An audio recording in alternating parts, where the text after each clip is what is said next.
Hello student, आपके अपने channel YouTube channel Ramanujan maths में स्वागत है। आज हम लोग पढ़ने वाले हैं क्लास 10th लेसन 3 दो चर वाले रेखिक समीकरण युग। दो चर वाले रेखिक समीकरण युग वस्तुनिष्ठ यह वीडियो बने। दो युगपत समीकरण a1x plus b1y equal to c1 तथा a2x plus b2y equal to c2। इसके पहले बेसिक क्वेश्चन हमने डिजाइन किए हैं।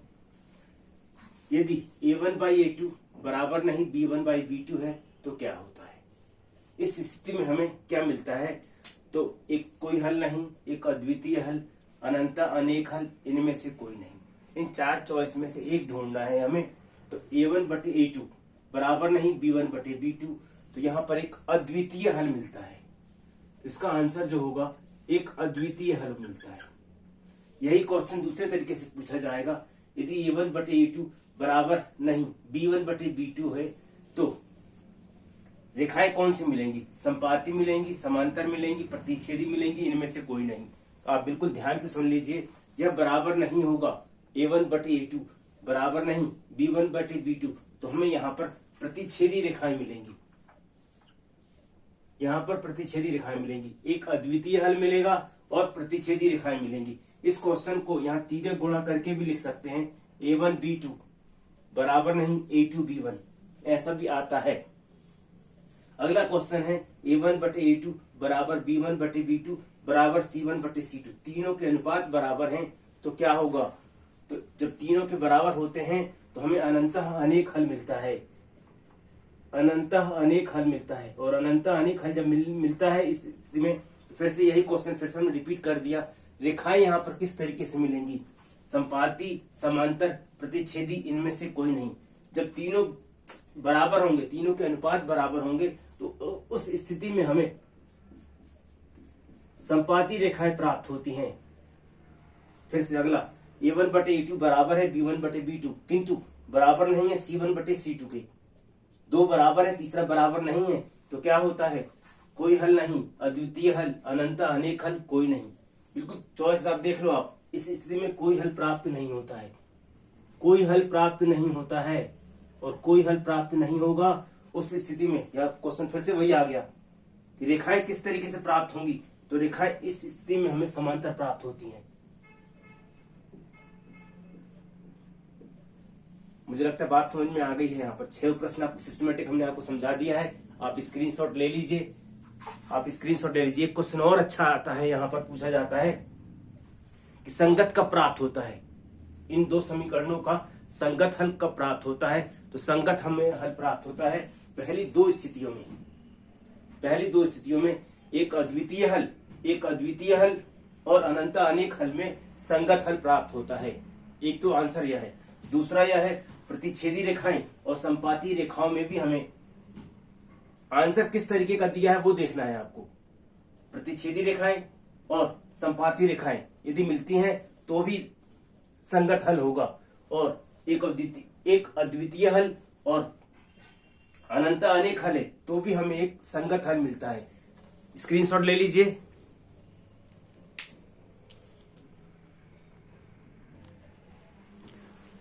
आइए नेक्स्ट क्वेश्चन देखते हैं। एमपी गवर्नमेंट ने क्वेश्चन बैंक डिजाइन किया है। अब उन क्वेश्चन बैंक्स के क्वेश्चंस हैं। क्वेश्चन नंबर एमपी बोर्ड वाले क्वेश्चन बैंक में क्वेश्चन नंबर 1 है। मैंने 6 क्वेश्चन ऑलरेडी समझा चुका है, तो 7 कह रहा हूं मैं यहाँ। x इक्वल टू वाई के लिए सत्य है। 1 माइनस 1 के पास है, मूल बिंदु के पास है, y x के समांतर है, x सबसे समांतर है। तो x और y जब बराबर बराबर होंगे, जब x का मान 1 होगा y का भी मान 1 होगा, जब x का मान 2 होगा तो y का भी मान 2 होगा। इस तरीके से एक रेखा बनेगी। अब पहला बिंदु नहीं है तो क्यों नहीं है, यहाँ पर x का मान 1 है और y का मान ऋण 1 है। दोनों बराबर है क्या, आप कहोगे नहीं, इसलिए यह नहीं होगा।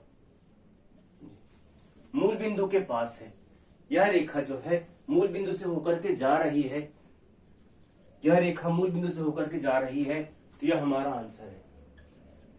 अब आप यह समझ लीजिए कि ये दोनों क्यों नहीं है, क्यों नहीं है समझिए आप उनको। y x के समांतर है, क्या यह रेखा y x के समांतर आपको दिख रही है, तो आप कहोगे नहीं, इसलिए यह नहीं है। x अक्ष के समांतर है, x अक्ष के समांतर थोड़ी है, यह तो x अक्ष को प्रतिच्छेद कर रही है, इसलिए यह भी नहीं है। सीधा हम आंसर बताएंगे, फिर आप रटोगे और भूलोगे। तो बाकी के जो क्वेश्चन के आंसर जो है वो क्यों नहीं है, नहीं है तो क्यों नहीं है, उसको भी जानना जरूरी है। अगला क्वेश्चन हम आ गए, पिता की आयु पुत्र की आयु की 6 गुनी है। आप समीकरण बनाकर हल करेंगे तो टाइम ज्यादा खराब होगा। पिता की आयु पुत्र की आयु की 6 गुनी है। पहली शर्त यह है, इसमें 6 से गुणा करिए, यह भी ठीक है। इसमें 6 से गुणा कीजिए, यह भी ठीक है। इसमें 6 से गुणा कीजिए, यह भी ठीक है। इसमें 6 से गुणा करके, तो ये पहला क्वेश्चन आंसर कैंसिल हो चुका है। 4 में से 3 कैंसिल हो गए हैं। अगला देखिए, 4 वर्ष बाद पिता की आयु अपने पुत्र की आयु की 4 गुनी हो जाएगी। 4 वर्ष बाद, चलिए यदि यहाँ पर 4 मानते हैं तो 4 वर्ष बाद इसकी जो आयु होगी वो 8 वर्ष की होगी और इसकी आयु जो होगी वो 28 होगी। 4 गुनी होगी। इसमें 4 से गुणा करेंगे तो जो आ रहा है क्या, तो आप कहोगे नहीं, इसलिए यह कैंसिल। फिर से देखिए, इसमें हमने 4 जोड़ा तो यह हो गया 9। इसमें 4 जोड़ा यह हो गया 34। इसमें 4 से गुणा करेंगे तो यह आएगा क्या, नहीं आ रहा है। आपको समझ में आ रहा है, खूब अच्छे से आ रहा है समझ में। इसमें 4 जोड़िए, जब इसमें 4 जोड़ेंगे तो पुत्र हो जाएगा 4 वर्ष बाद 10 वर्ष का, और पिता की आयु इसमें आप 4 जोड़ेंगे तो पिता की आयु होगी 40। यह आप देख सकते हो, यह 4 गुना है। हमने आपको यह समझा दिया, यह नहीं है, यह नहीं है, नहीं है तो क्यों नहीं है। हमारा आंसर यह है 6 और 36। एक्स और वाई के रूप में आप हल करोगे तो पूरा का पूरा एक पेज हल करना होगा, इसलिए आप टाइम बचाइए, डायरेक्ट टेस्ट करिए। यहाँ पर स्क्रीनशॉट ले लीजिए।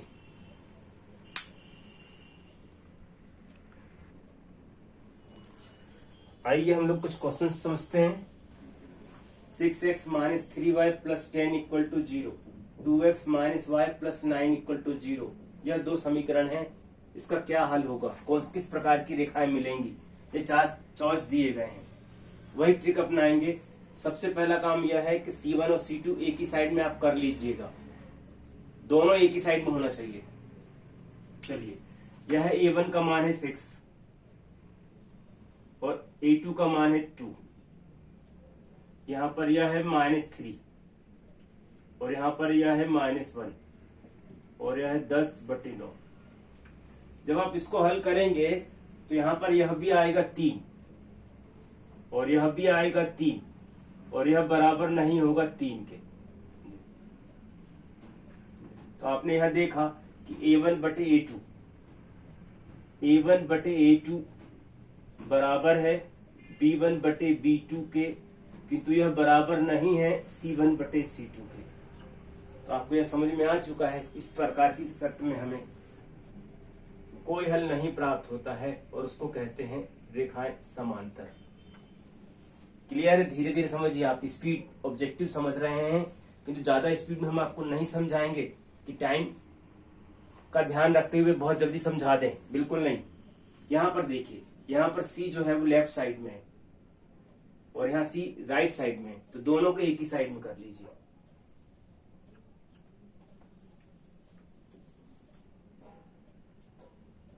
क्लियर है जी? यहां पर बराबर था, पक्षांतर किया तो माइनस में आ गया। अब हम लोग इसको हल करना चालू करते हैं। तो यह देखिए, यह होगा 1/3। यहां देखिए, यहां पर हो गया 2/6 और यहां देखिए -5/15। यहां पर भी आ रहा है -1/3, यहां भी आ रहा है -1/3, यहां आ रहा है -1/3, यहां भी है -1/3, यह माइनस माइनस प्लस, यह हो गया 1/3। लापरवाही बिल्कुल नहीं करना। यह 2 बराबर है, यह 2 बराबर है तो तीसरा बराबर नहीं है। यहां पर भी वही आ रहा है, तो इसे हम कहेंगे कोई हल नहीं। ये चीजें बहुत ध्यान से समझ लीजिए। कोई हल नहीं का मतलब होता है आलेख में समांतर, अनगिनत हल का मतलब होता है संपाती, और एक विशेष हल मतलब एक अद्वितीय हल मतलब प्रतिच्छेदी रेखाएं। अगले क्वेश्चन पर आते हैं। यदि रेखिक समीकरण के युग्म संगत हैं, थोड़ी देर पहले ही हमने 6 क्वेश्चन कराया है, उसके बाद हमने आपको बेसिक बताया है। संगत का मतलब तब होता है या तो रेखाएं प्रतिच्छेद करें या तो संपाती मिले। ध्यान से, दोनों, यह भी होगा तो भी संगत कहलाता है और संपाती हो तो भी संगत कहलाता है। अलग अलग, केवल हमेशा संपाती हो तो नहीं कहलाएगा, हमेशा प्रतिच्छेदी हो तो भी नहीं कहलाएगा। ऐसा भी हो सकता है और ऐसा भी हो सकता है। इन दोनों ही स्थितियों में हमें संगत हल प्राप्त होता है, इसलिए इसका आंसर यह है। ऐसे क्वेश्चन ध्यान से समझ लीजिए। यदि x बराबर 0 है तथा y बराबर ऋण 7 है, तब किस तरीके का मिलेगा। आप तो यह समझ लीजिए, एक बनाता हूं मैं जनरल समझने के लिए। यह x है, यह y है। x बराबर 0 यहाँ है, x बराबर -1, x बराबर -2, y बराबर ऋण 7, ऋण 1, ऋण 2, ऋण 3 जी। यहाँ पर यह जो है, यह रेखा जो है x बराबर 0 का है और यह जो है y बराबर ऋण 7 का है, और जो दोनों की दोनों रेखाएं इस बिंदु पर प्रतिच्छेद कर रही हैं, जो प्रतिच्छेद कर रही हैं, ध्यान से देखो भाई। यह है x बराबर 0 और यहाँ पर यह है x बराबर 0 और यह है y बराबर ऋण 7। यहाँ यदि समझ में नहीं आ रहा तो वो समझ लो आप। y x को कहते हैं x बराबर 0, तो y बराबर 0, यहाँ पर नीचे ऋण 1, ऋण 2, ऋण 3, ऋण 7 तक पहुंचेंगे। इन दोनों का प्रतिच्छेद बिंदु यहाँ पर आ रहा है, इसका नाम होता है, कोऑर्डिनेट जो होते हैं वो 0-7। यह रेखा प्रतिच्छेद कर रही है, तो यहाँ पर मिलेगा हमको एक हल मिलेगा। स्क्रीनशॉट ले लीजिए।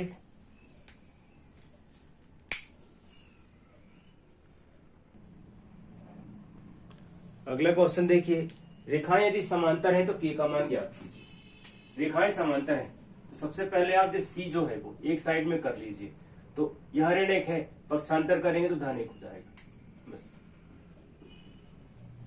समांतर की शर्त क्या है, a1/a2 बराबर b1/b2 और बराबर नहीं c1/c2। तो मुझे इससे कोई लेना देना नहीं।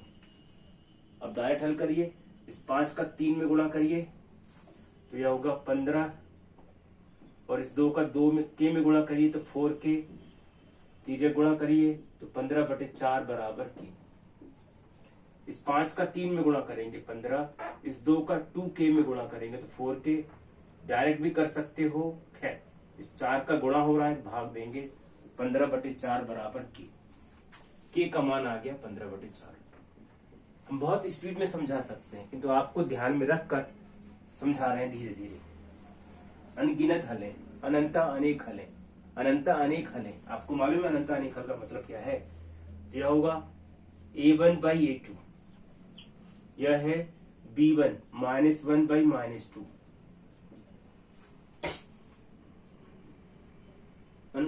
यहां पर 2, 3 दिया है, तो डायरेक्ट हल कर लीजिए आप इसको। अनंत अनेक हल होंगे तो ये दोनों भी बराबर होंगे, इसलिए सवाल गलत है। तो यहाँ पर भी 3 होगा, यहाँ पर भी 3 होगा। अनंत अनेक, अनगिनत हल का मतलब है अनंत अनेक हल, और अनंत अनेक हल मतलब तीनों बराबर होंगे। तो यहाँ पर भी जो होगा इसको हल कर लीजिए आप। ऋण का यह हो गया धन, आप इसकी चिंता छोड़ दीजिए, आप यहीं से हम लोग हल कर लेंगे, डायरेक्ट मान हल कर लेंगे। यह ऋण का यह हो गया धन, तो c/6 = 1/2। इस 2 से 6 को काटोगे तो 3 गुणा करोगे तो c का मान आ जाएगा 3। यह कुछ गलत है, खैर यहां से हम लोग ले सकते हैं मान, तो c का मान होगा 3। अगला क्वेश्चन, रेखाएं हमें संपाती दी गई है। देखिए दोनों का मतलब एक ही है। अनगिनत हल का मतलब होता है अनंत अनेक हल, संपाती रेखाएं। तो यहाँ पर भी देखिए, यह c एक साइड में है और यह दूसरे साइड में है। तो सबसे पहला काम है कि हम इसको पक्षांतर कर लें। जब इसको पक्षांतर करेंगे तो ऋण 16 धन 16 में बदल जाएगा और ये हो जाएगा 0। बस आपको याद है यह है a1/a2, तो यह होगा 1/2, यह हो गया -1/-k, माइनस का प्लस, और यह होगा 8/16।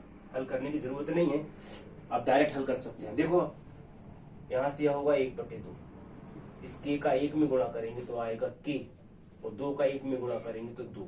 तो यह 2 का c का मान जो हो जाएगा, k का मान जो चॉइस c है, इसका आंसर आ रहा है 2। संपाती का मतलब है a1/a2 बराबर b1/b2 बराबर c1/c2। गलती यहाँ होगी कि एक दूसरे पक्ष में होगा और एक लेफ्ट में होगा, एक राइट में होगा। तो सबसे पहला काम है दोनों का एक साथ कर लीजिए। यहाँ अनगिनत, यहाँ पर क्वेश्चन गलत है। यहाँ पर दोनों के दोनों मान जो होंगे एक ही जैसे होंगे, अभी तो इनका मान रेशो बराबर आएगा। स्क्रीनशॉट ले लीजिए।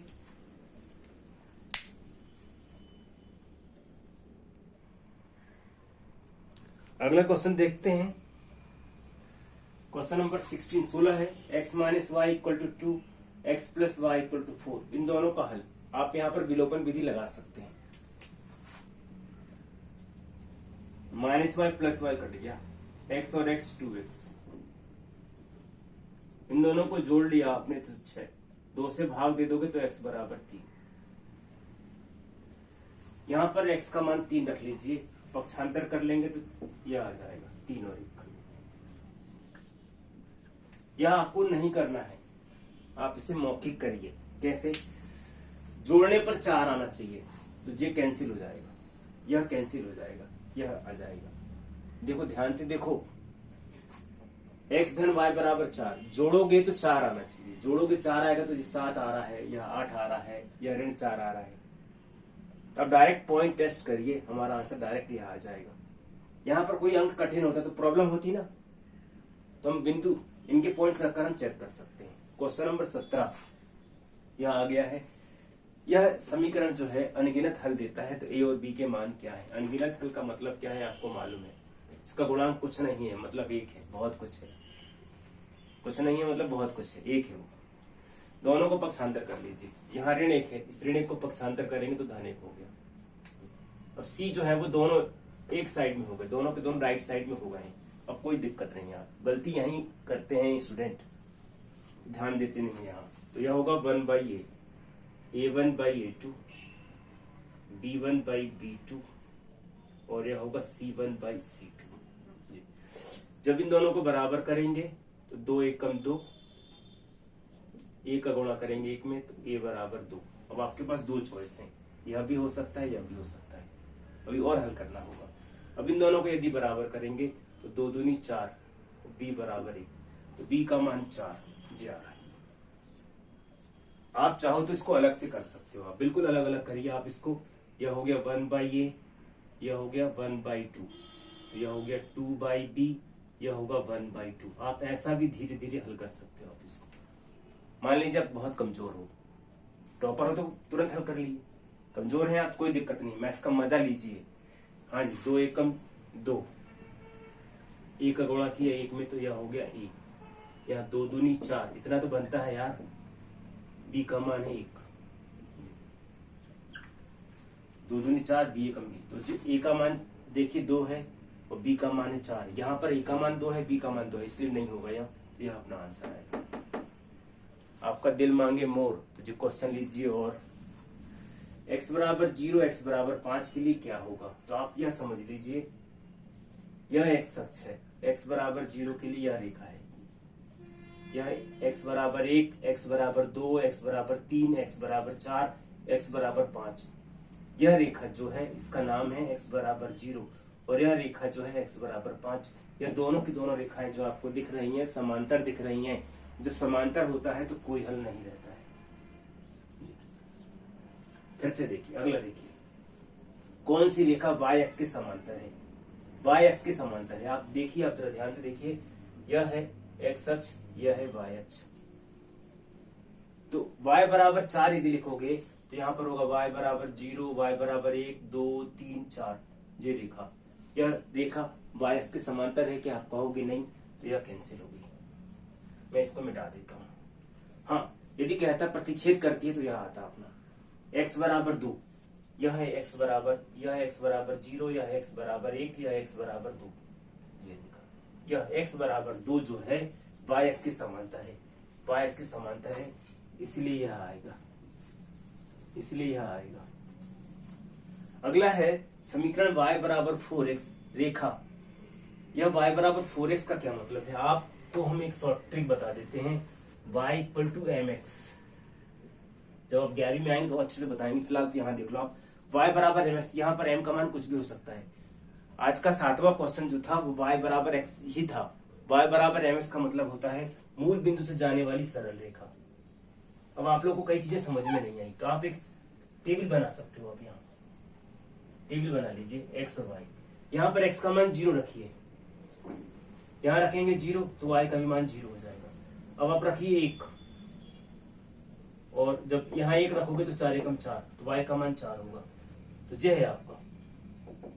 जब x का मान 0 है तो y का भी मान 0, दोनों 0 0 यह कहलाता है। जो मूल बिंदु से जाता है तुरंत आपको समझ में आ जाएगा। जल्दी से आप स्क्रीनशॉट ले लीजिए।